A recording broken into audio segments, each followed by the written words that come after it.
All right, so welcome back to the No Name Podcast. I'm your host, AdventureKarma, with co-host Daniel and guest Lilah. That's pretty cool. Um, Yeah. Today we'll be talking about metal music with two metalheads and one person who my biggest forte into metal was listening to Bon Jovi like twice in my lifetime. So I'm pretty well knowledged in the world of This metal makes you music. qualified. Yeah, yeah. um. So since we have the guest, I guess we should introduce the guest a little more formally. So this is myself and AK's friend, uh, Lilah.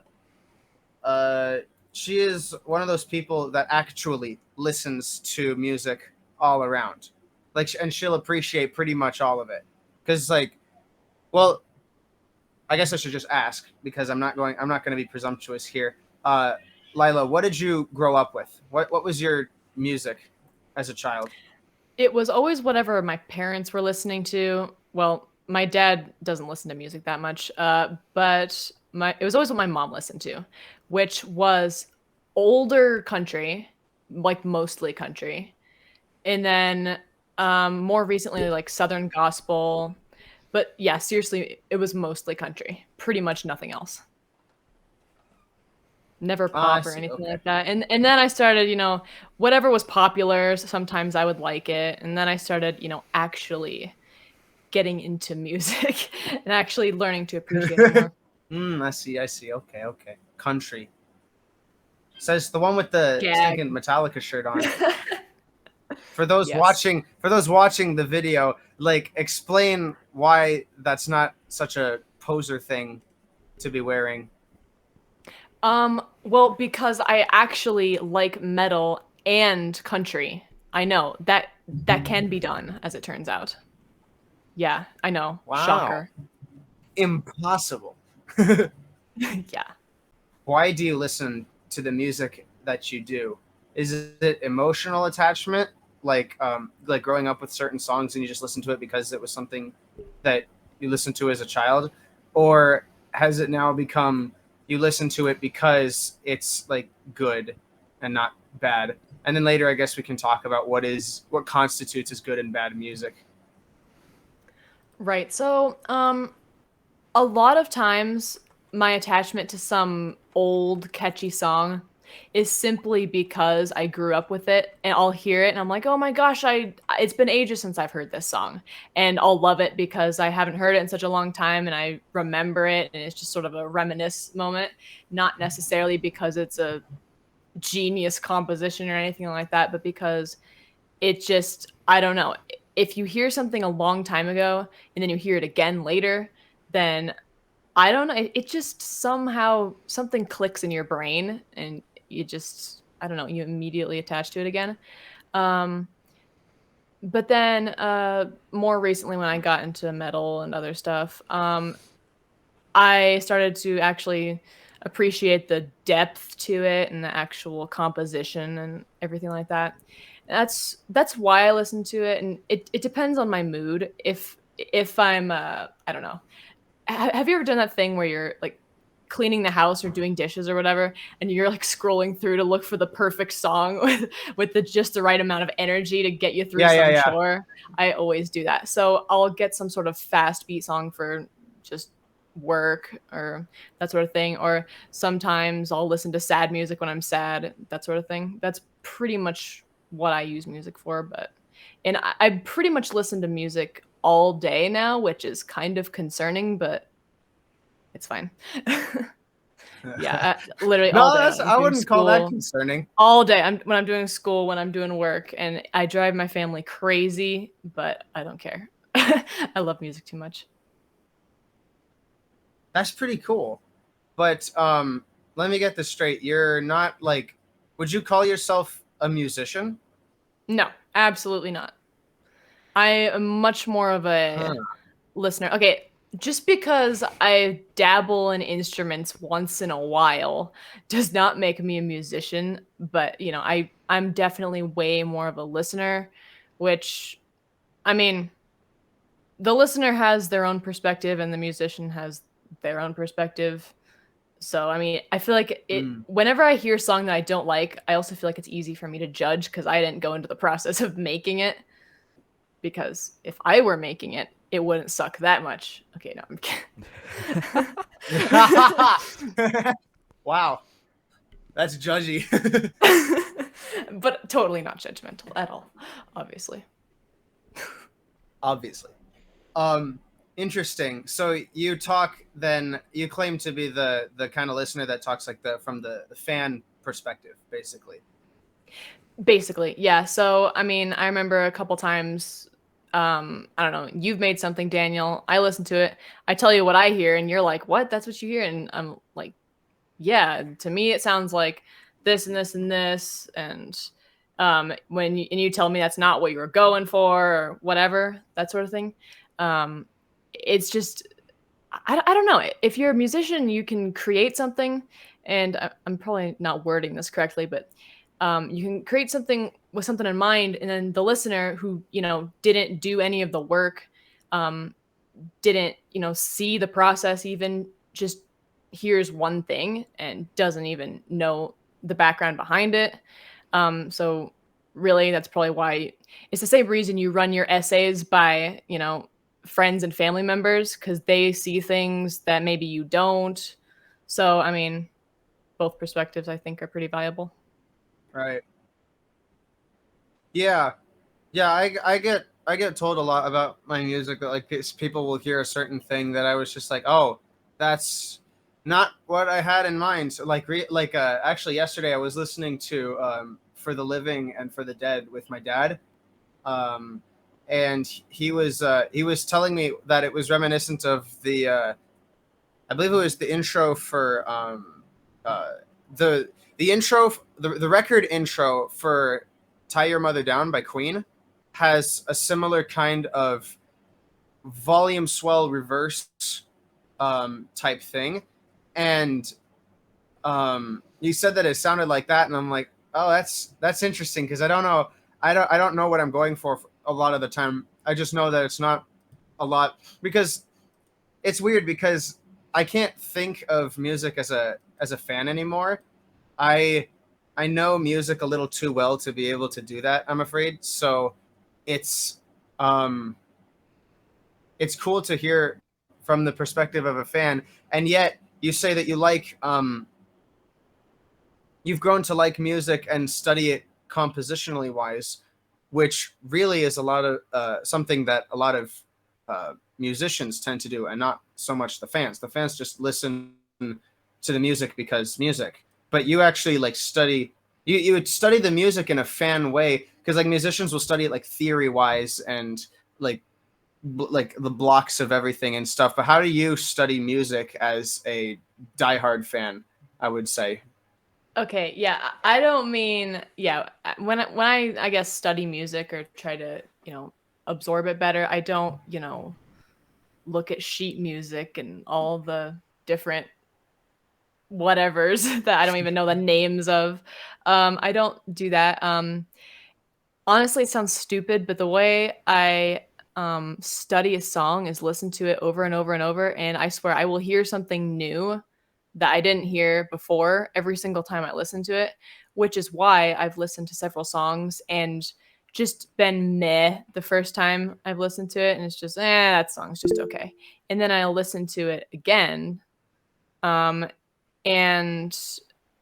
all of a sudden I'll love it, and I'll be like, oh my gosh, this piece is genius, So. Yeah. There's a lot of songs like that. What would you say then would be a song that really has that kind of feeling for you? And that goes for both you and AdventureKarma here, because he hasn't talked at all except for the intro. Yeah. He needs to talk some. Yeah.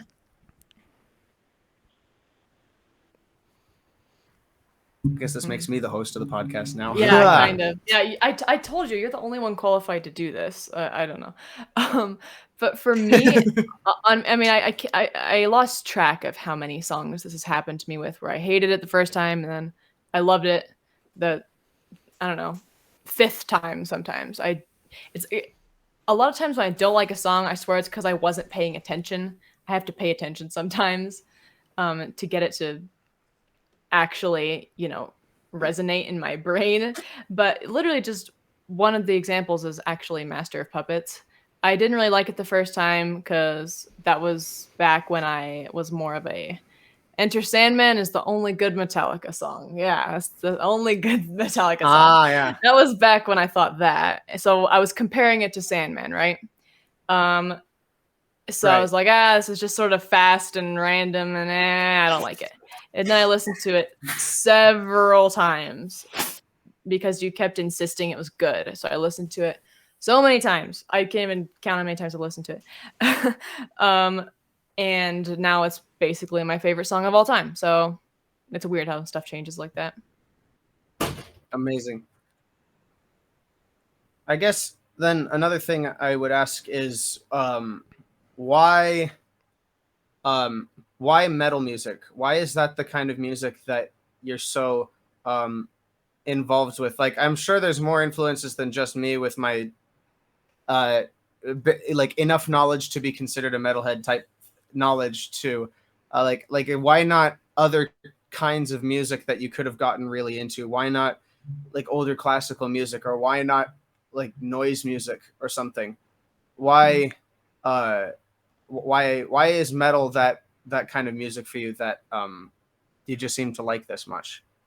Yeah, I don't know. I feel like yeah, you were a huge influence for sure, but I feel like before when I was younger, I don't know, some action movie would have a cool hard rock soundtrack during a car chase, and I'd be like, yeah, this sounds cool. But I wouldn't really pay attention exactly. I would appreciate the sort of fun, fast, hard, heavy type music, but I wouldn't really pay attention because, to be perfectly honest, it's not like I actively sought out music when I was younger. I would just hear it and then be like, I like that, or I don't like it. But I didn't really look into music at all when I was younger. But as far as why I like it, I don't know. Maybe it just matches my personality, or man, I don't know. It's hard to say. I Either it matches my personality, or it's just an objectively good genre. I don't know. How would you explain people liking genres that are polar opposites? Like, I remember feeling surprised that you liked electronic music because you love metal so much. I was like, wait, how can you like metal but then also like electronic music? Because they just seem so incredibly Mm. different, just style wise, just everything. But then I started thinking about it. I'm like, well, I like country and metal and some pop even. Um, so how would you explain that? Why aren't you or I or a lot of people dead set on one genre and that's the only thing they like?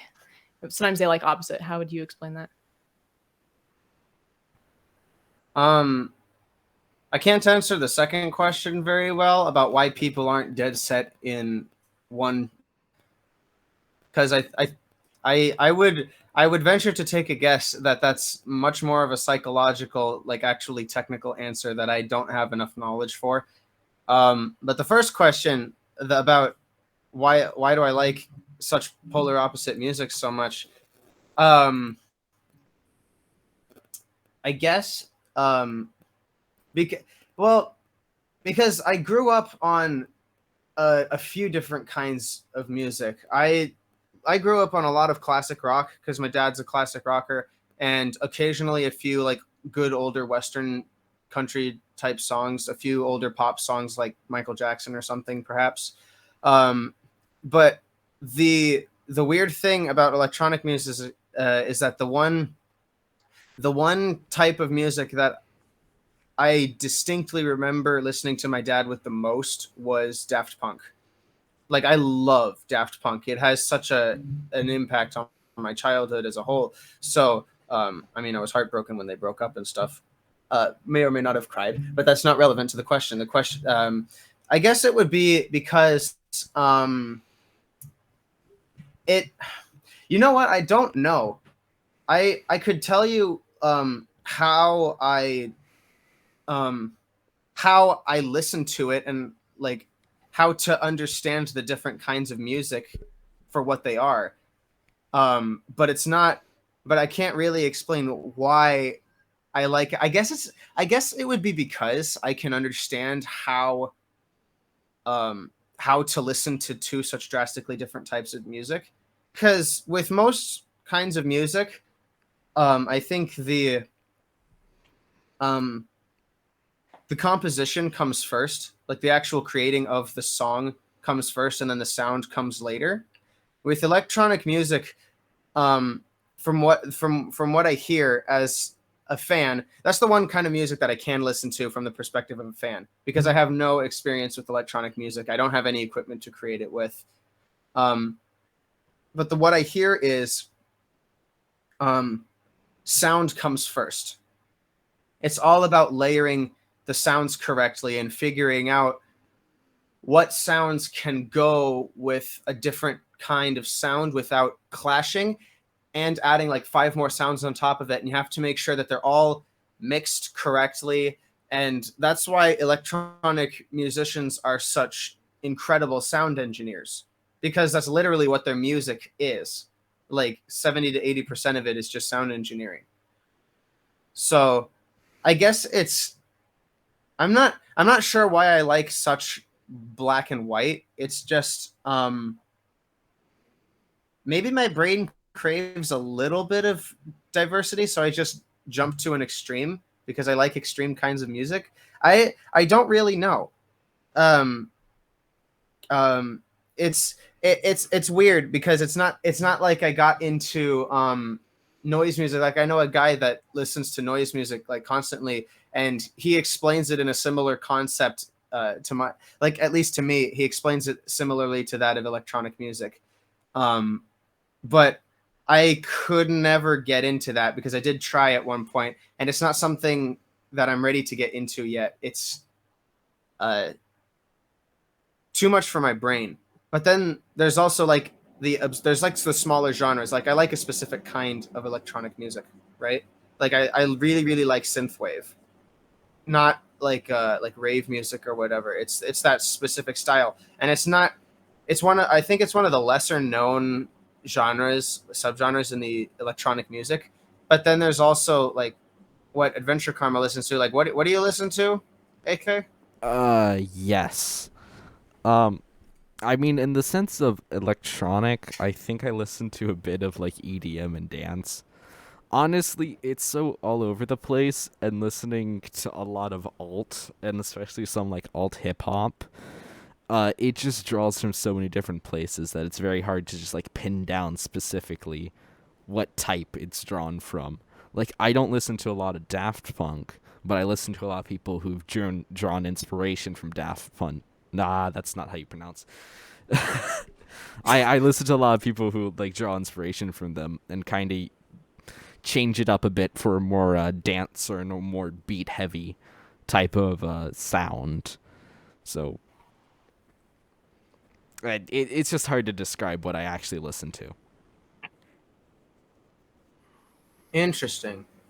But then you again listen to things from the perspective of a fan, right? Yeah. Because I think I'm pretty sure you're not a musician, are you? You're some No. closet guitarist in the out there. Mm, yeah, no. Not at all. Not a musician in the slightest. I have the screwdriver, but that's about it. Just beat it on the desk. I'm sure you can create some sort of, Interesting. I don't know. Some So sick I have a beat. question though. I have a question for you, AK. So, me and Daniel have been like super defensive, I guess, about our music, let's just say, or the music we like. I wrote an entire essay and then posted it on a student blog, for goodness sake, just so I could start fights because that's how strongly I feel about music. Somewhat. Okay, I mean, I don't freak out about it. But I have a question. AK, how strongly do you feel about your music? Because I feel like me and Daniel will get into all these fights with people about music, and then you'll just kind of show up and say, alt is based, and then leave. I don't. Yeah, that's fairly accurate. Um, my thing is that since I listen to alt, which is alternative, meaning that no matter what I listen to, I'm basically in the minority. Like no matter what, is that it's a lot more underground and a lot more just stuff that people don't tend to listen to. So I don't get that defensive because I fully understand that I have a really weird taste in music. So there's a lot of things like I know one of my friends, like we both listen to a lot of hip hop. But the problem is that he listens to a lot of like modern hip hop, where I listen to a lot of modern alt hip hop and a lot of older hip hop. And it's two very different styles, and we both cannot stand each other's musics. Like we just hate it so completely. It's so radically different. But I'm not defensive about it because it's just something to me that it's like I get what I listen to isn't something that a lot of people are going to necessarily like or I don't know. I don't like saying like understand per se, but like not really get it. It's just not their thing. It's one of the things I experienced because I've always liked 21 Pilots. Well, some of their stuff, and it's always that like people are like, oh, they're so overrated, and it's like, I mean, I guess if you think that I like them, I'm not really too defensive about it just because I can't afford to be, or I'm gonna fight everybody about how this like song that I can't explain why I like it is good. A lot of times I mean, before I got more into, I guess, more sophisticated music, I would just defend songs that really their only redeeming quality is that they were catchy. So they're just sort of, fun to listen to or whatever, but really aren't that deep, aren't that well done. But I would defend these songs simply because they're catchy. And a catchy song, it's not a crime to have a catchy song. I think they're totally fine and people are allowed to appreciate them. And they do get popular for a reason. But I did learn to appreciate, I guess, the less catchy stuff that had more to it. I now appreciate that more than just regular catchy songs, but that doesn't stop me from appreciating it and still not exactly being able to explain why I like it. That just kind of reminded me of that. Yeah, I get that. That's basically how I feel about like people like Usher and Pitbull, like a lot of the like 2011 dance. I love it so much and people like will come to me and it's like it's so bad though. There's no depth. It's just a bunch of like noise and random words and I'm like, "Yes, that is why I like it." It's just catchy. I'm not even going to try and defend it. I know it's bad. I just like it. Because I never really liked a lot of catchy songs to begin with, though. Like I would always be trying to find deeper cuts, and if the song was catchy, I would want to hear the live version of it. Like when I first heard Enter Sandman, um, I didn't like it very much at all, but I would constantly listen to the live Moscow 1991 version of it, because that felt more than catchy because it was live. So I can't speak very much on like catchy songs because I never liked them to begin with, so I never really defend them. It's not something I'm like into, you know. Well, we got a break here. I guess I should say that what I've been doing to prepare for this podcast. So, we've been playing this podcast for a while. And I am a complete layman, as I said earlier, going into metal. It's never really been part of my life. My mom listened to a lot of pop and old alt. My dad, when he could sneak it in, listened to a lot of hip hop and just some general, like a bit of rock and stuff. And really, a lot of my own music tastes has come from basically me in the past few years just being like, oh, that sounds cool. And then falling down that genre. And metal just was never part of it. I always associated metal with just loud, screeching white people, which is not something that particularly appealed to me. Uh, so That's what I thought too. So I was recommended 3 albums. I want to make sure I get my facts straight. 3 albums by Daniel, and that would be Black Sabbath, Paranoid, Metallica, Master of Puppets, and then Megadeth, Rust in Peace. And I guess I'll get my thoughts about them. First of all, I actually surprising to me, really liked Paranoid. Downright, I actually really liked the entire album. The whole album? As far as I can remember, like I usually have one or two songs in an album that like I can't stand. Like this happens a lot. Just once again, I'll throw out the examples of two things that there's two main bands that I've really only listened to like their full albums, and that's Imagine Dragons and 21 Pilots. And when I listen to their albums, there's like one or two that I absolutely love, and everything else I cannot stand to listen to. It is very rare for me to find an album that I don't have an issue with any of them. And I've really only seen that on two albums before. One is the first Lovejoy EP, which only had 4 songs, so there wasn't much room for error there. And then Ocean Eyes by Owl City. Yeah. So yeah, I liked Paranoid. I don't think any of it's going to my playlist, to be honest. I'll probably forget. It didn't stand out that much to me, but I enjoyed it. And listening to it, I was like, yeah, I could get with this. Like, if this is playing on the radio or this is on my playlist, I wouldn't mind. And I was like, this really isn't like what I thought metal was. It's very different. It was a lot closer to basically just a harder rock. And I like to listen to rock a lot of the time. So it's like, oh, this is cool. It's interesting that you liked that, but it makes sense because Black Sabbath is like a piece of history in regards to rock and metal because it's the first it's like the first true metal album, I guess. They never considered themselves metal, but Paranoid is that album that sits there as like the most influential metal album of all time because it's so old, but you can still hear where everybody gets their ideas from. So it's quite interesting that you liked that one. What did you think about the other two? Okay, because those came a lot later. So I understand if you like got weirded out because it was just Black Sabbath and then jumped straight into the ultra heavy that they were influenced by. Yeah. So then I listened to Metallica, Master of Puppets, and I was like, there's the metal I know. But honestly, I fully came in expecting to pretty much dislike metal. Once again, it's something that's never sound that appealing to me, especially like riffs and guitar, where I lean a lot more to like a lot of beat type music. It was something that I was just like, I don't think I'm going to enjoy it. And once again, I wouldn't put anything from the album on my playlist, but I didn't hate it. I thought some of it was actually pretty good, and I was like, yeah, okay, I can get behind this. It was fine to me. Once again, like, I haven't listened to multiple times. I haven't looked into the songs. I could enjoy it more once I researched more and like what the songs are about specifically. I fully believe that I'll probably enjoy some of them a lot more when I find out what they're about. But just from first listening, I was like, this isn't so bad.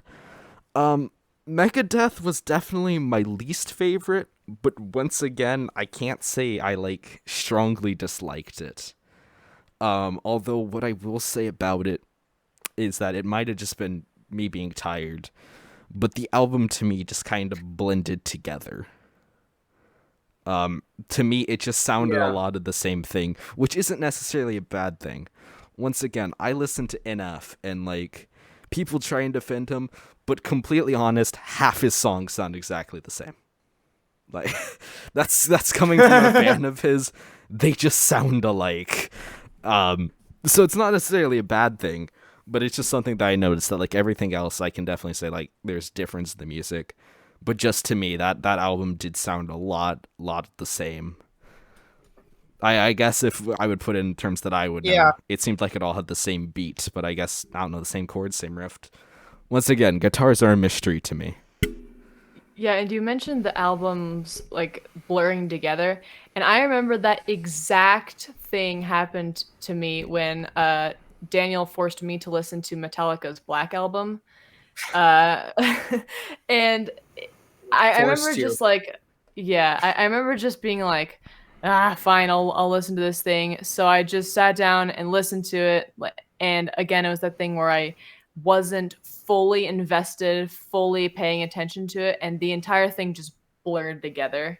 I could hardly differentiate between the songs. That's how you know I was terrible at actually observing music back then. A year ago, I was so young and naive. Anyways, um, yeah, so yeah, the whole thing blurred together, and it took several listens for me to be like, actually, that song is really cool.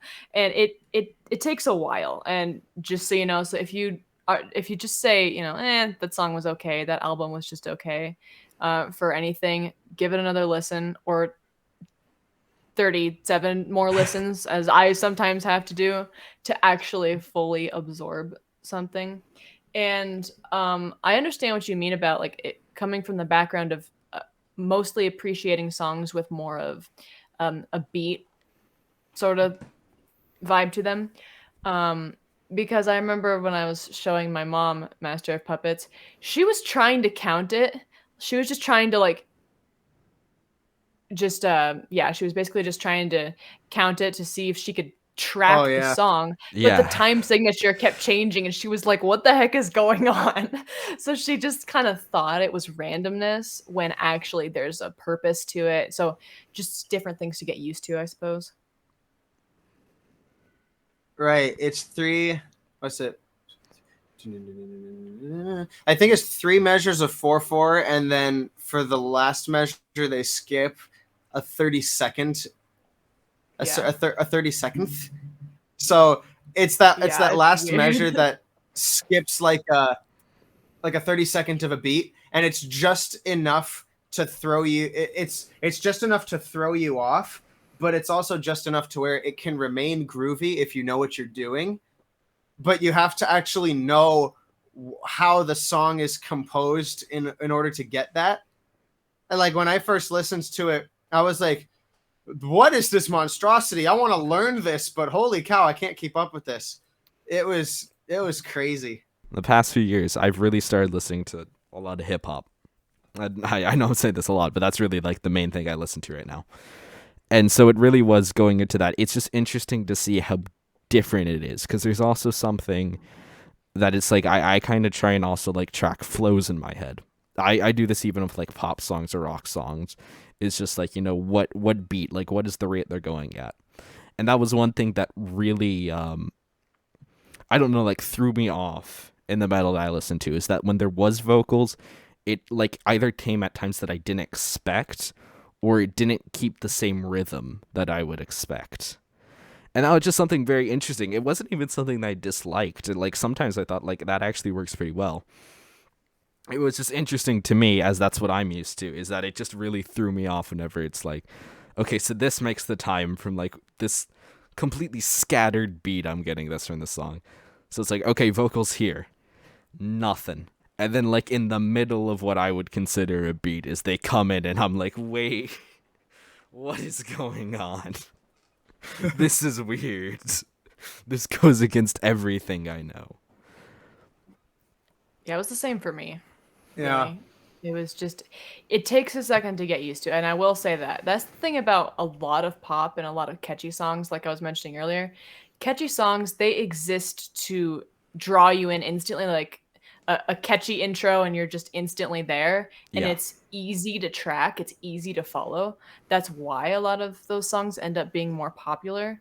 Um, so basically, for the longest time, my brain would only process, I guess, I don't want to say the simpler songs. Some of them are simpler and just there's less there. But just the more catchy songs. It's like all my brain would process, and then everything else was just like, what is this? I don't like it. So it took a while. Just so you know, it does I take a guess lot of adjusting and that giving would it several chances. Yeah. So this is another thing that I want to mention about me listening to it, is that first off, one thing you have to understand about me is that instrumentals are not my thing. Like, I can't listen to classical music. It's just something I cannot stand. I get far too impatient with me. And this is something that's very annoying to me, because I would love to study music. However, going to a lot of like academic or more like traditional type schools, all the music stuff they give me is like for classical, and I cannot stand classical music. It's so hard for me to listen to. But then whenever I went to metal, is that only been there's only been a few times where I liked instrumentals. And they usually come from soundtracks, like the Subnautica soundtrack. Absolutely love it, even the instrumentals. However, even from things I like, instrumentals have just never been my thing. Especially like just long. This is one thing that I don't like about a lot of modern like pop, is that how like instrumentals kind of become the chorus. It's just something that I never really got. But I never had a problem listening to the metal. I didn't have a problem with the long spaces in between vocals. I can't describe what it was. It didn't bother me. And that was another interesting, that it's just something that, once again, wholly expecting to be like, there's such a long time between the vocals. But I was jamming. I was like, nah, I like this. This is nice. I can listen to this. Yeah, but for me, for the that of course I don't know the words for anything. Daniel, help. Okay. The part in Master of Puppets where it gets all slow and then it goes fast again, right? Yeah, it's what the interlude. yeah, the interlude. Yes, thank you. That's the word. It's like what AK was saying about it's a long space in between vocals, but it's not a waste of time. That actually has a purpose. And I learned to appreciate that a lot. And to me, what it does is it builds up the suspense and the hype for when the vocals do come back. I really, really appreciate songs that build up to something, whether it be a solo or just a faster part or something like that. That's honestly sometimes my favorite types of songs because it basically just it just escalates to this to just this one part that's just like the best part of the whole song, and the entire rest of the song built up to that great part. And I tell you what, if that part happens and if I breathe too loudly over that part, I will start the whole song over just so I can listen to the song build up. Yeah, understood. Just Relatable. just because it's something different from the rest of the song. It's something that was just built up to, and it just escalates to that point.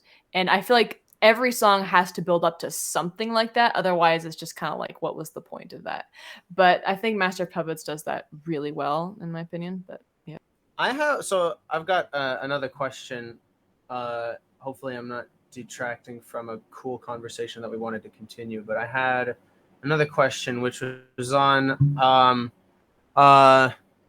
actually no. Before I ask the question, I was going to make a comment on Miguel's opinion on the spaces between vocals on metal, and I just found it incredibly interesting that you like that, like that you could tolerate that, but you can't stand classical music, because it's one of those things that's actually a point of contention in the music world, that like metal and classical are just like either they're like this, are they the same or something? And because like metal takes a lot from classical and jazz music, because like a lot of the musicians that play that kind of music have a very based education in classical and jazz and like some other kinds of music, like even some musicians are based in like country and rhythm and blues, so it's very interesting to hear that you can't stand classical music but you can tolerate like metal instrumentals or like instrumental parts and stuff. Just something I thought I would point out. Mm-hmm.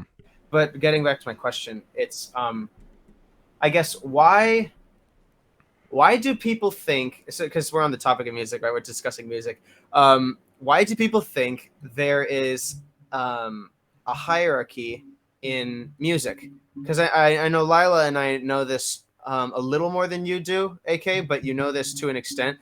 We know some people that think that there's like an objective hierarchy of music. First of all, is that true or false? Like, does that such a thing exist? If it does, what is that hierarchy? If it doesn't, Why does it not? Okay, And why do people think that it does exist in the first place? so I think I actually kind of have an answer to this. And my opinion is that no hierarchy. It's different. If we if we could take a really weird example, is that I guess this also kind of goes back to like metal versus classic. Is that there's kind of this thing that a lot of people have in their heads that's like, there's fancy stuff and then there's like not fancy stuff. And usually it's the idea that like fancy stuff is better than the lower stuff. So let's take, for example, food. All right. People think that a nice restaurant with a bunch of fancy food and like a fancy restaurant is going to be better than like just street food, because it's street food. But I don't know if this is just me, but I love street food. Hands down, I take street food over like anything expensive any day. And I guess it's kind of the way I see music, is that it's not that like the fancier, the more like philosophic. Like, once again, I have no problem with classical music as a thing where people enjoy it. Like, people explain to me like why it's so good, and I'm like, yeah, that all makes sense. I just personally cannot listen to it. It's too, I don't know, like grandiose and patient and like so overarching. Like it's just such like a big grandeur type thing that it's like patient and moving gracefully. Whereas I like something that's a bit more grounded, a bit more like hard and fast than that. It's just something that I can't personally listen to. And once again, I know a lot of people have issues with things like metal or even certain types of hip hop that I'm just like, I like those a lot more. I think it's really up to a lot of personal taste. To say there's a hierarchy means that there's like some way that like objectively a genre of music is better than something else when people can barely agree what songs fit into what genre. It doesn't make sense to me. It's trying to classify things that are so loose and so vague that if there is a hierarchy, it's not really something that using like terms like genre, like saying that metal is worse than classical. To me, it doesn't work like that. It doesn't make any sense because it's so loose and things blur the lines. That to me, I think it really is that there's just like certain things that are better at what they do. Certain things that have certain types. Well, that was a weird way to describe it, but like classical, when you listen to it, you're listening for like this specific thing, and this is why you're listening to it. And it will probably be better at that things than say, a beat dance type of music. But if you're looking for something else or trying to listen to it different, sometimes that beat dance music is going to be more what you're looking for than that classical. I think it really is up to like just personal and what you're looking for. It's not that that one's better than the other. They're just different and they do different things. Which is not, of course, to say that like there's no such thing as like, quote, bad music. Is that once again, I will say there's such things that are objectively bad in things like movies and music. Yeah. But I will say that even if something is bad, that doesn't mean you still can't enjoy it. There's a lot of like really bad like movies or songs that I still enjoy just because of their badness. So that's my answer. Yeah. And it's kind of like I like what you were saying about how it's kind of like food and how, classical music isn't necessarily better than metal music. They're just different. Just because I like Chick-fil-A better than Cafe La Ritz, that doesn't make me gutter trash, okay? Yeah. I just like different things than you, okay? And I have money and you don't because you eat too expensive. Money. Yeah, and that's the thing. Cafe so Ritz. You're a rich kid. Yes, exactly. So yeah, it's just they're just different styles, and there are things like kind of like you were saying, there are things you can objectively say, like you can objectively say that that Beyonce has more of a vocal range than Billie Eilish, right? You can objectively say that, but people still will probably have their reasons for liking Billie Eilish better. Don't ask me what those reasons are because I don't think anyone has any good reasons for liking Billie Eilish.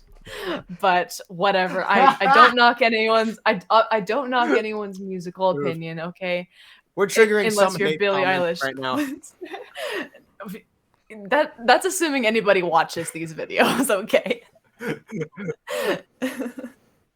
um, Oh, come on! Somebody's got to be watching these.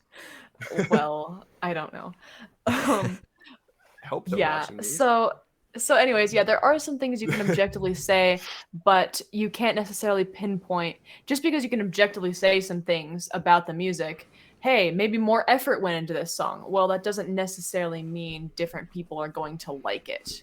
And I've accepted that sometimes people just won't like things, and that's fine, but I also believe in giving things a chance. And so instead of being, mortally wounded that somebody doesn't like your music, you should just, I don't know, move on. Yeah, that makes sense. My perspective on a hierarchy of music is that it doesn't exist. First of all, just straight up, there's no such thing. But the foundations of music do exist, and there is origins. That doesn't, however, origins don't establish a hierarchy. Actually, I was talking with my buddy who writes noise music and listens to noise music because I've jammed with him a few times and we've written a few ideas. And he says that the only thing that differentiates older music, and we're talking like older music, okay, like centuries older, and the music of nowadays, like really, the most fundamental thing that differentiates it is the sounds with which we portray that kind of music, because some pieces of music across all different genres have the same level of intensity and drive or level of calming and emotion, and they're from completely different genres. They use completely different sounds, and that's just the way it is. And that's the thing with music, though. It's that somebody asked me once, like, why is it music that you get to say there's no objective hierarchy for? Like, all other forms of art have this hierarchy. Why not music? My first argument is that music isn't physical. All other forms of art are tangible. You can see it. Music you can just hear. There's no objectively bad melody that will like summon a demon, and there's no objectively good melody that will bring you straight to heaven, right? There's no one sound that will make everybody in the room freak out because somebody thinks that they're like trying to possess everybody in the room. And there's no objectively good sound that's summoning a choir of angels. The music doesn't work like that. That's not how sound even works in its like basic fundamentals of just sound, not even music. Yeah,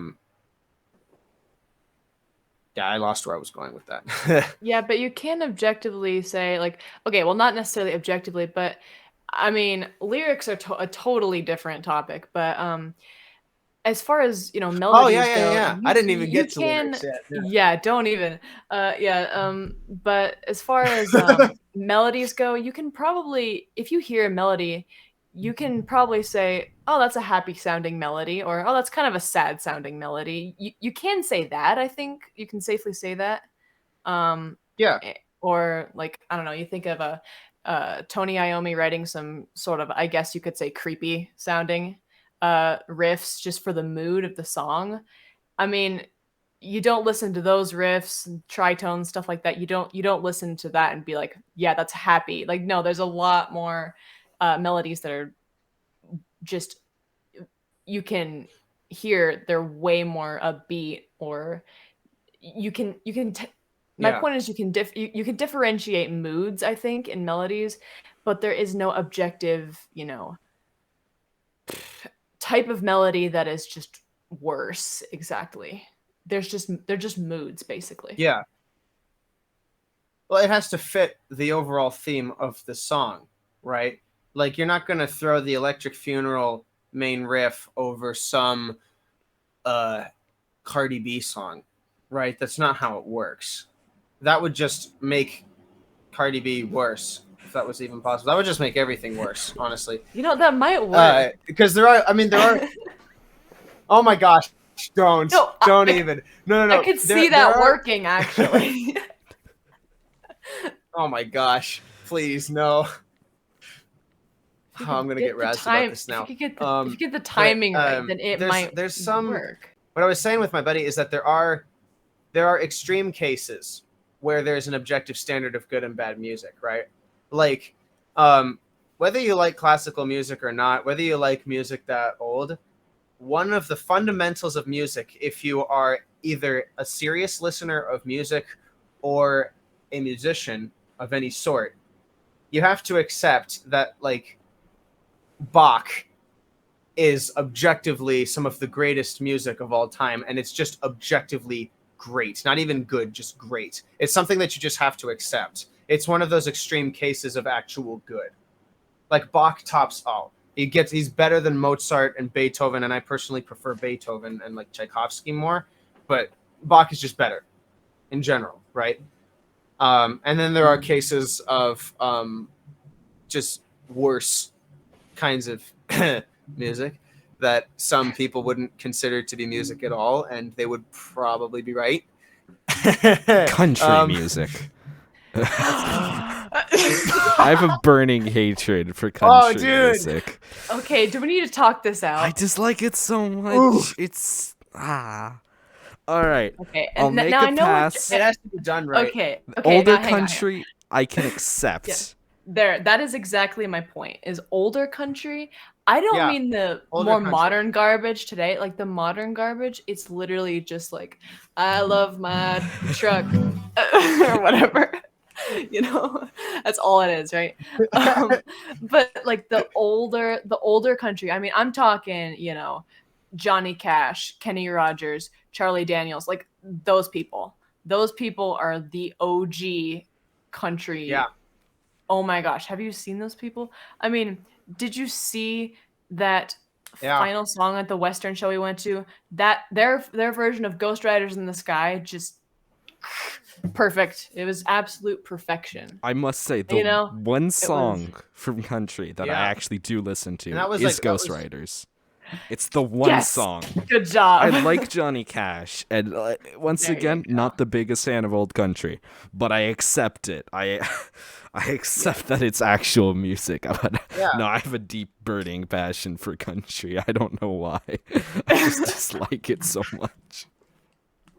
No, and I'm not talking modern. I saw a modern country song today that was basically rap. And I was like, this is seriously the Country Channel, and it's basically rap. It was awful. So just don't even start with modern country. Rap country is an abomination. Yeah, it was bad. It was so bad. It was so bad. So yeah, when I talk country, I mean the old stuff. I mean the classic worst good forms country. of music and put them together. No, I'm kidding. Country is Excuse you. Look bad at all. You like no. country I accept at the Western show. Admit it. Yeah, I did. That was good music though. That wasn't like country music. That was Western. That was good music. I really appreciated that. Yeah, they played Old When Town I refer to Road. country, that's what I'm referring to. Is the good Played Old Town Road. Yes, that made Old Town Road. I'm telling you, Lil Nas X invented country music. It's just a fact. Yes, exactly. All right. Anyways, back to metal. So much more authentic now that they played Old Town Road. All right, so I have one question, and I think it's something that me as a layman, because I have actually kind of fibbed a bit, all right?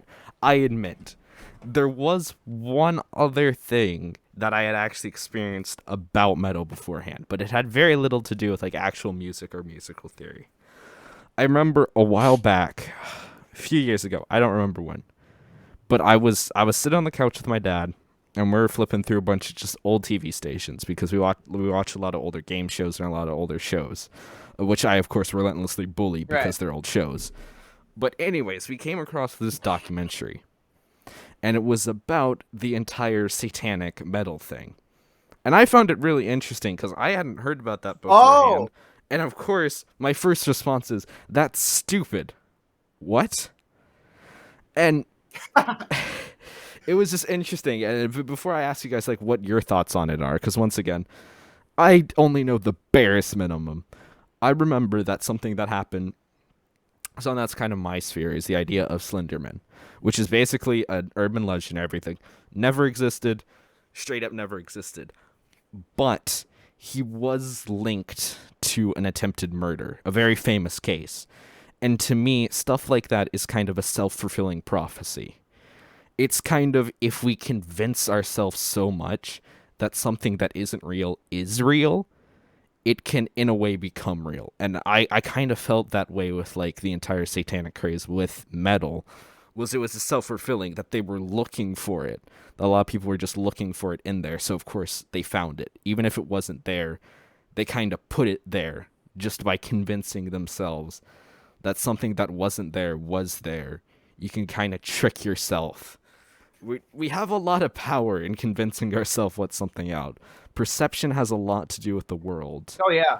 And if you convince yourself that something's there that isn't there, in a way you can put something there.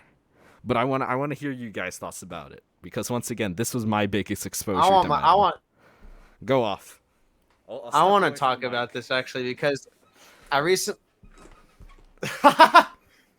Oh, me being the metal ambassador that I am now.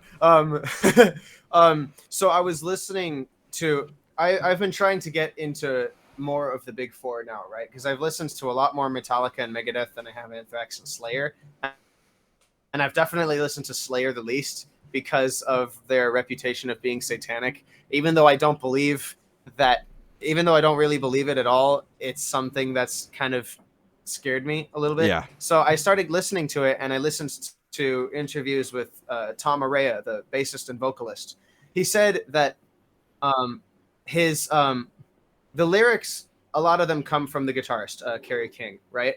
And Tom Araya describes the process of writing lyrics as Kerry comes in with this really cool idea, help me write about it. So right there, you see, it's not about conjuring anything, and it's not about something like anti-religious, and it's not meant to start an argument. It's meant to be a story, right? It's meant to tell a story. Another thing is that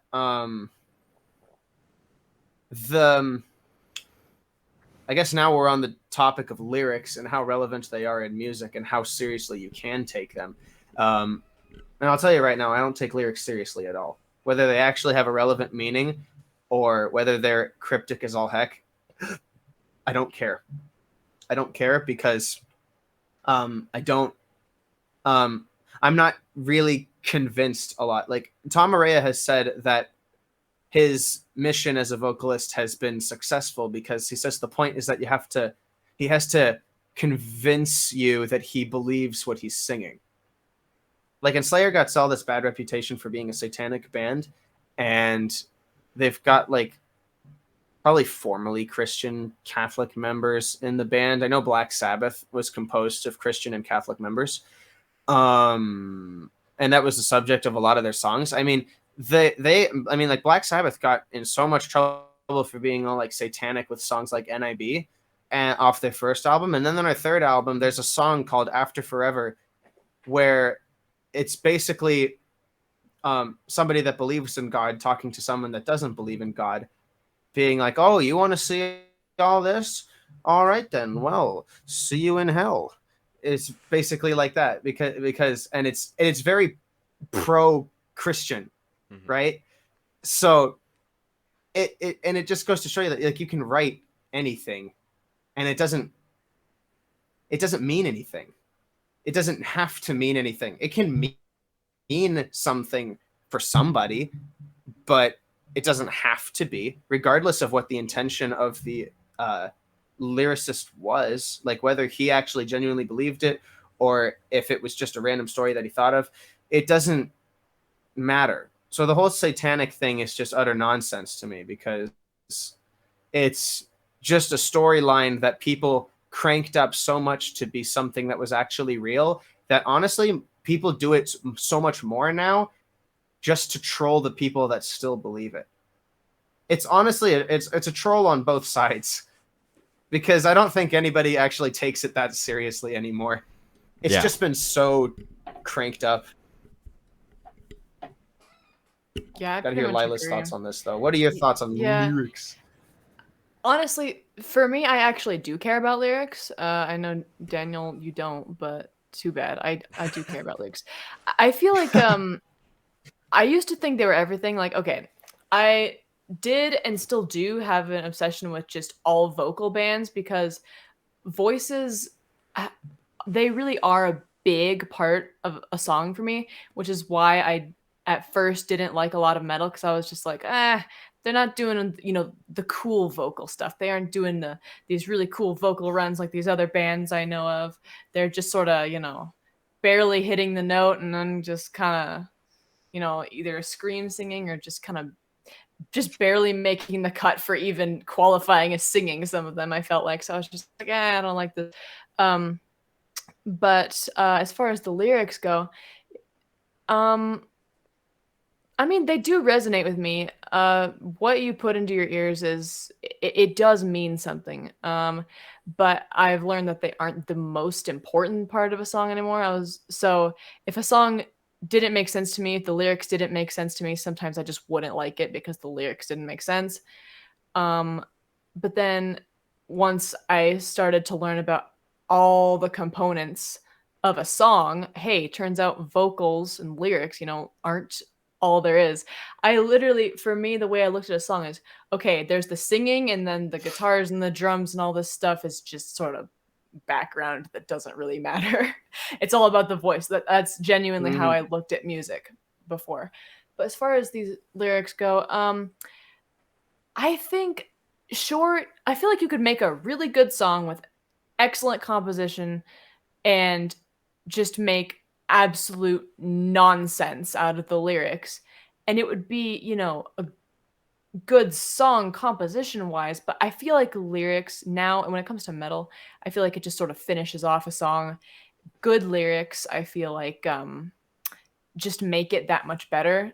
I used to think lyrics and the vocal talent was everything, but now they're sort of a bonus to me. Good lyrics, well thought out, poetic, meaningful. um I look at them as a bonus, not necessarily essential, but it does make a song that much better for me. And as far as like the satanic stuff, well, I feel like people are just looking at the the minority of the music, a subgenre, and saying, this defines the whole genre. And that's what's incorrect, is because it kind of relates back to what AdventureKarma said about it being like they're just looking for something to trash, right? They're just looking for an argument. They're just looking to pick a fight, which I thought was a very interesting remark coming from the perspective of a listener who didn't know much about metal, to not be influenced by such a documentary. Because I know that a lot of people that just listen to music and never really heard of metal have seen documentaries like what you saw and completely agreed with it. Like practically everybody I know. So it's really interesting that you didn't buy it, but it's very cool. In regards to Lilah and the all vocal bands, I understand that lyrics have a certain impact, and that's probably what would make you a better lyricist than me. Because even all voice bands, like a cappella groups, I hear the voice as an instrument. All of the words that they say, I just toss out because they don't mean anything to me personally. I'm not looking to find any meaning like that in music. I'm going to find emotional impact in music by listening to a composition that is like extremely powerful. Like I won't break down and cry over a song with incredibly sad and powerful lyrics. I'm going to break down and cry over a piece like Hans Zimmer's Time, because that's what real musical power is for me. I understand sort of the significance of lyrics, but I'm still trying to learn about it because it's not something I can really understand that well. So that's probably why I'm so bad at writing lyrics. I can't write a single line to save my life. And I know one of my uncles is incredibly aggressive about lyrics, and like lyrics is literally 99% of the song for him. And I don't care for that kind of mindset, and the fact that he makes it so aggressive and like this is how it is, like deal with it. It just didn't really sell it to me very well. So Yeah. I'm still figuring it out. Lyrics still don't have as much of an impact for me, just because I'm not really looking to be impacted by lyrics. You should try it I'll look sometime. them up if like I hear certain words that like I probably should, like, to be like a more well-rounded, diverse musician Lyrics or are whatever. great But sometimes. Sometimes they're really well thought out. I guess so. Like Megadeth's political themes in their lyrics are interesting for me, but I don't find any like impact in them, and I can't write anything because I can't impact other people when I myself am impacted less with lyrics. So I can't. I don't know. It just doesn't work for me like that yet. Right. I'm working on it. I Yeah. still have a lot of educating though.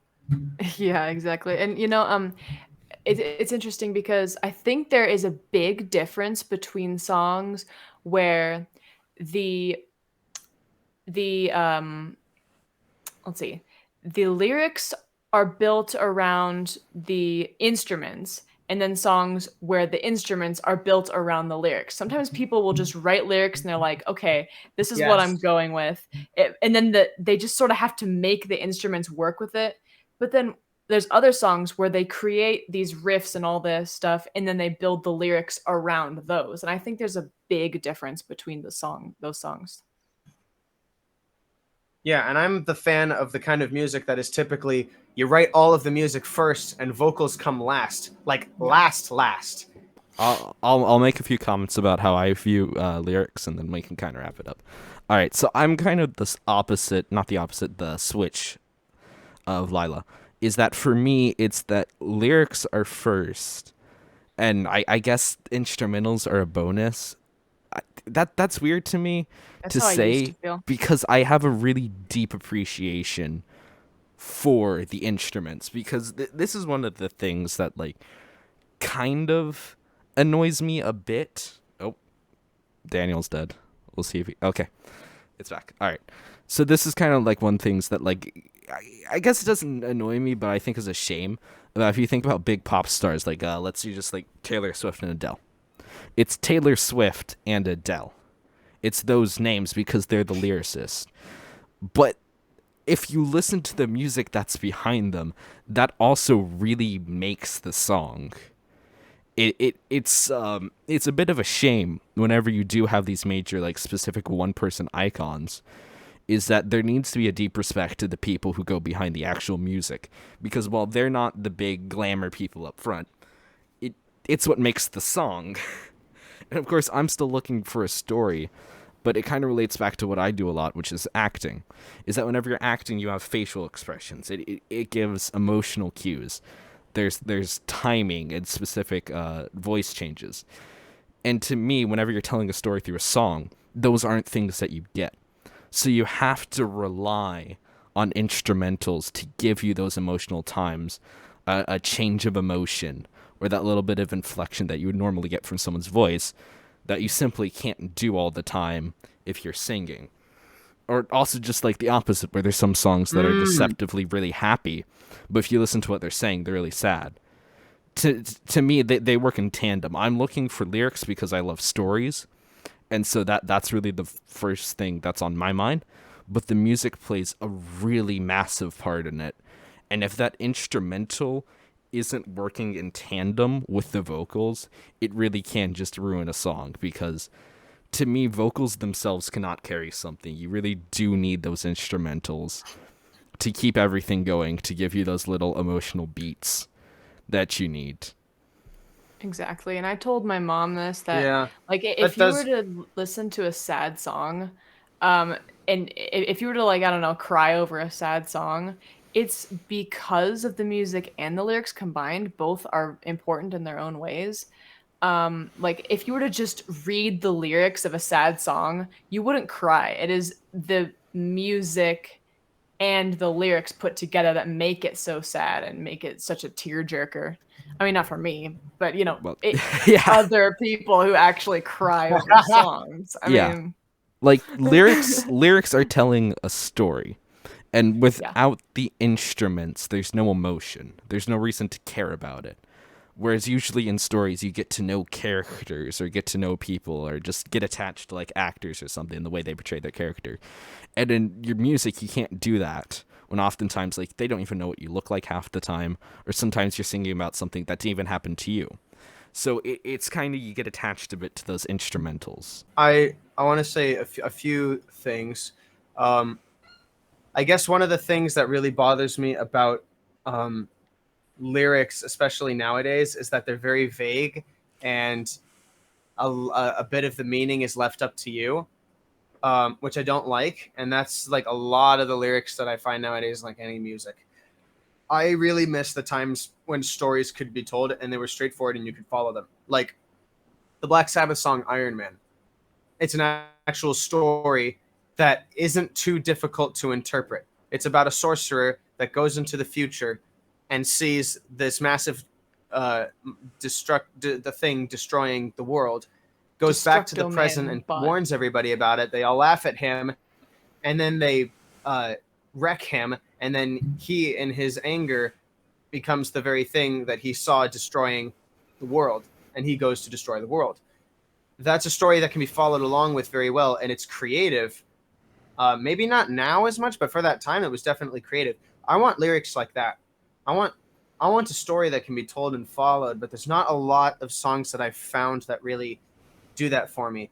And what you guys said about the music being able to complement the lyrics and um, them going hand in hand, that's really the whole beauty of music as a whole, is that words can do things that music can't, but the music can add so much more to the words, right? Yeah. Like Sound of Silence couldn't be the masterpiece that it is if it's just the music or if it was just the words.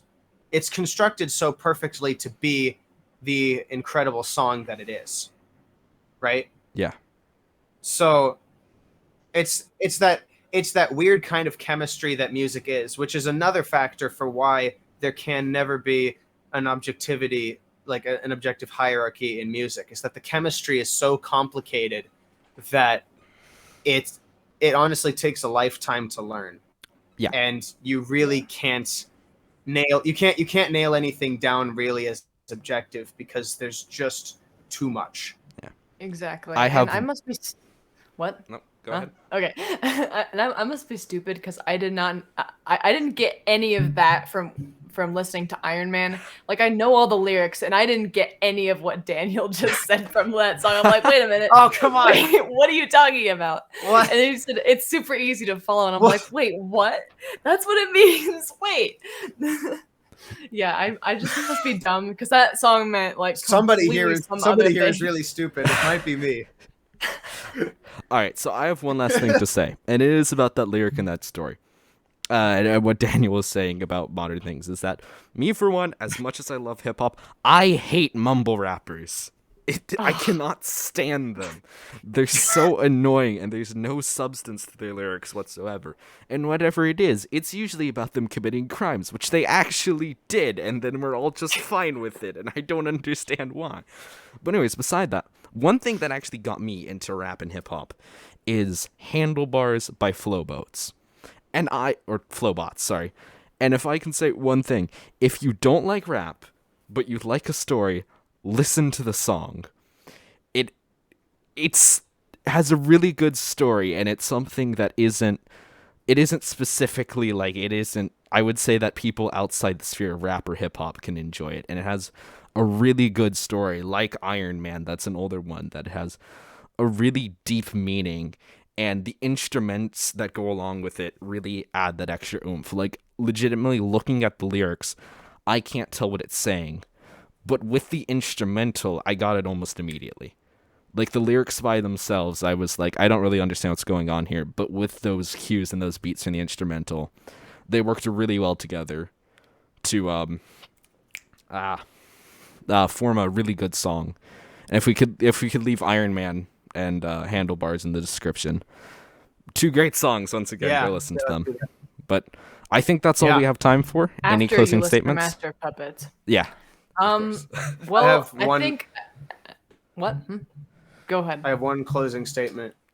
As amazing and powerful as the voice and lyrics can be, there are some pieces of music that you just can't add a voice to, because it's just been too massively crafted to have room for a voice in it. Stuff like from Fantasia, where they have to like animate movies and shorts around the music, because somebody in their head saw something in the music that they were hearing. They visualized it, and then like you can see it like as an animated thing, like Fantasia and Fantasia 2000. It's great pieces of music that have shorts animated over them, because that's what they heard, and the stories are told incredibly well. But it was something that somebody had to have heard. So that's another thing about music, is that sometimes it's just the sounds that get you. I don't know where I was going with it. I wish I could extrapolate on this further, but we're out of time. Mm-hmm. Yeah. So moral of the story: music. Yes. Music, yes, I like Is what that. brings people together. Yeah. Yes. Music is what brings people together.